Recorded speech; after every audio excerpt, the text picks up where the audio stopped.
গরুর পেচ্ছাপ আর পায়খানা নাকি প্রচন্ড পবিত্র। আমাকেও বিয়ের সময় আমার মনে আছে এই ধরনেরই কিছু একটা খাওয়ানোর চেষ্টা হয়েছিল। তা গরুর মূত্র আর পায়খানা যদি এতটাই পবিত্র হয়, তাহলে সেটাকেই কেন মন্দিরে দান করা হয় না?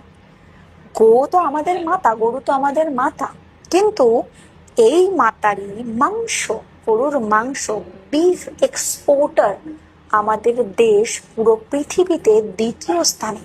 মানে গরুর মাংস এক্সপোর্ট করাতে আমাদের দেশ দ্বিতীয় স্থান অধিকার করেছে। এবং এটা জেনে খুব একটা অবাক আমিও হইনি, আপনিও হবেন না, যে এই এক্সপোর্টার কোম্পানির মালিক কোনো মুসলিম নয়, বরং কট্টর হিন্দু।